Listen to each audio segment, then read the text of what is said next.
Okay, well, little change up this time for skill space tips. Um, this is the uh, Unity, excuse me, Trinity United Methodist Church, TrinityWilmette.org. I don't know if you can tell right off the bat, just looking at it, but this is the church from Home Alone. Wow, ain't that pretty neat? Right here in Wilmette. Yeah, that's the exterior anywhere. I don't know what they did with the interior that was in the movie. But of course, we're looking at the skill spaces. And this time we're not going to be near a skate park. We're going to rather be in a general area of a downtown suburb, which just happens to be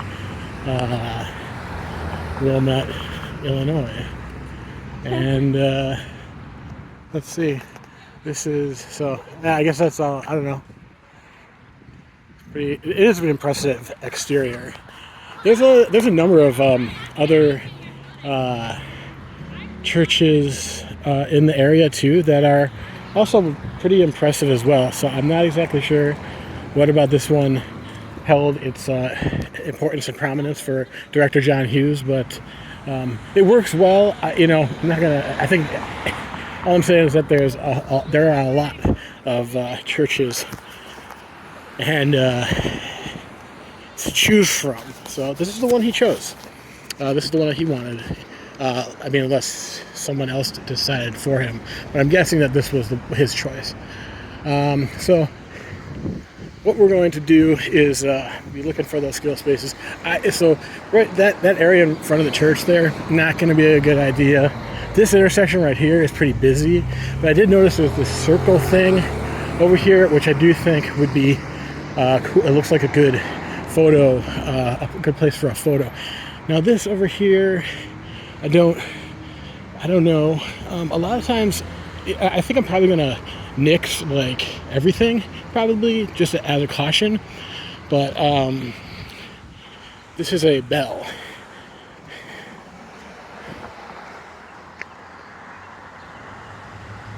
I didn't even know this. I passed by here a number of times, never saw this before. This is probably church property. So there's the church again. Yeah, probably not great place unless you check with the church somehow and say, can we use your green area for practicing juggling? It's not really like public space. It's not really like this owned by the city, if indeed that's the case. That parking lot could be owned by the city. I'm not sure. Here's this circle thing that I was talking about, and actually looking at it now. So here, that might be the place to stand, and this is, you could go like kind of over here, something like this. You don't want to get too close to the circle though, because although here's a nice bench, but all this area would be low priority or not so great. But there's all this foliage, so you don't want to like disturb the plants that they have growing, just so you could take a cool picture. This side actually might even be better for a photo. I kind of like this, so if you were a few steps up, that could actually be like, if you're spinning some hoops or doing some ring stuff, I think that'd be a pretty cool photo. Now let's see what we can get going into downtown. Like I said, most of this stuff is going to be kind of probably like a no, don't do it. I think this is the first time we've actually delved into what a city kind of, a street kind of situation is. We've been out in parks, we've been next to skate parks pretty much up until then. Now you can see that piece of that little grassy area over there, probably connected with that building. So we'll assume over here, similar thing. This, probably not a good idea. Don't really want to we're not saying like go and practice and have a skill space on someone's property. And what you can also kind of, if you're like, oh, do, the thing is like, hey, get your skill people together, and that's when you talk to people who make those decisions in your town, and say like, hey, we're looking for this kind of space. We want to know where we can do this kind of stuff. And usually when that happens, you got a nice group of people, even like 3 or 4 people, skill people, and especially when you show them what you're doing, they're gonna be like, wow, that's really neat. And then they'll, like I said in other videos, it might take 3 years, 5 years, 10 years to get something really good going. But you work towards it. You might be surprised what you can accomplish, what opportunities. So like here, this is not feasible pretty much at all. And we could get into street performing things, and we could talk about that a little bit. But mostly a situation such as this would be, especially this outdoor seating, which is really has become very popular post-COVID. I'd say it's like it's a very visible thing. It's changed. It's sort of Parisian, if you will, seating or dining outside. And you can see even in this place. Okay, like here, it's like this is a thoroughfare, meaning like it's a alley, a driveway. We might as well just, I feel like, why not walk over here? But yeah, this is not, you definitely, one of the things about street performing or skill space and stuff, this would necessarily be this is not a skill space. But if you were doing some, when you do some street performing, you never, the first thing is, I think I've said this before, you never block the flow of traffic, which almost is similar to at the skate parks. Never block the flow of a moving skateboard, of someone in motion and stuff. So you want to keep those areas clear. That's like probably the first. That is really like, it's either rule number 1 or 2. The other rule is don't block a doorway, and which is similar. You don't want to block someone coming in and out of a building. So that's the same thing in a way. So don't block a street. Don't block a doorway. And the other thing is, like, if you wind up getting a couple people, even 1 or 2 people watching you, and you're trying to get tips and stuff, that's you have to make sure that they're not standing in a place where they're blocking the motion of other people. And if they are, then you got to tell them, like, you either stop juggling or stop performing, etc., or you say, hey, like, you move them where you need them to be. And usually they're on your side. They want to see what you're doing, what kind of skills you got. So that's just like some really, really basic stuff that you have to know about. Again, this is private property, so wouldn't be skilling out here. This over here is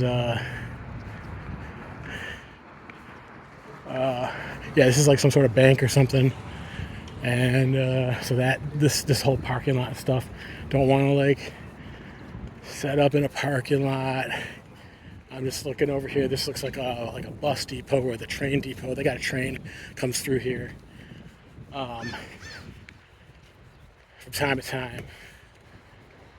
And so yeah, this is like, wherever people are parking, that's probably a no. You can see right here, this is like a bike path or a walking path, jogging path. No, you don't want to go, set up there, like do skills, there. It's not really a place for it. This is the train, station, as it were. And, I don't really even see a place where you'd want to, a train station might be a place for, setting up for a little street performing, but I don't know. I'm not seeing it here. These sidewalks aren't wide enough, And yeah, you know, that's the kind of thing where it's really like what you figure out on the local level, you know, and what you can, you know, if you're on the road, if you're traveling, then just got to be really picky, I would say, or somehow find out some in advance if people are posting what's a good place to do some performing. The other thing is that if you're practicing or if you're meeting up for skill and that kind of stuff, it's probably better to do it in a place where, like in a skill space.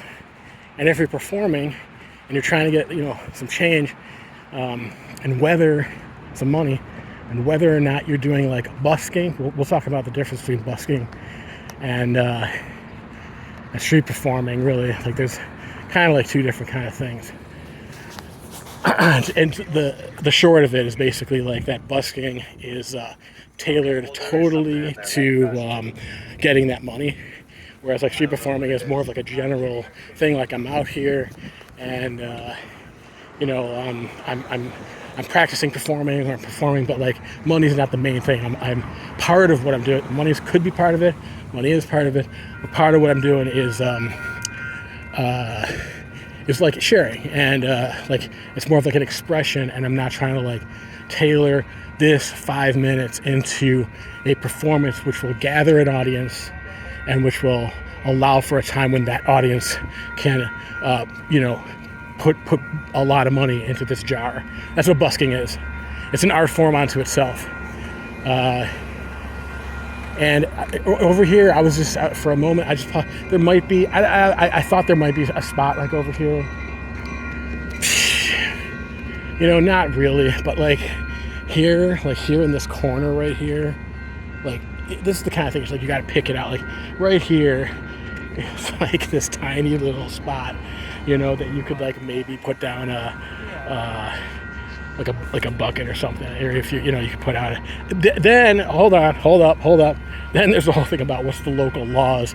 And I'll tell you my big story about that one was I was on the road in the year 2000, and man, this video might go a while. Got more walking to do, but yeah, I was on the road. I was doing a course around the United States, starting in Chicago area, going south to New Orleans, going east to Florida general area, going north to New York City general area, and then going west back to Chicago general area. So imagine that kind of shape. So it's like the eastern half of the United States going on a counterclockwise rotation. And when I got down to on that, so like early on, because I started in Chicago, I got down to Memphis, Tennessee, and I was like, oh, boom, like Beale Street, like I should go and juggle on Beale Street. I get out there, it was like dusk. I get out there, and within, oh man, it was within like a minute. It was very quick that I basically got kicked out real quick. But it was I think someone might have said like you can't do that here, and I was like, I don't know what you're talking about. And then within, I don't know, like 30 seconds, a minute after that, like I think there was a police officer, but they took me down, like they stopped me, and then they took me to the police station. And like you don't, because you need a license there. It's very strict. Not anyone can perform on Beale Street. So long story short, like you do not want to, you have to know the local laws in advance, ideally, or you'll find out you will find out the hard way. And they were saying like that they could have held me for a while, but they looked, I don't know, they looked up, they looked me up or whatever. I don't know what it was, but they're like, I was there for I think like 3 hours though, that they had me, and they just gave me a warning, but they said you can never come back. I do remember that. They're like, never come back. So I was like, dang, like I just got banned for life from Beale Street.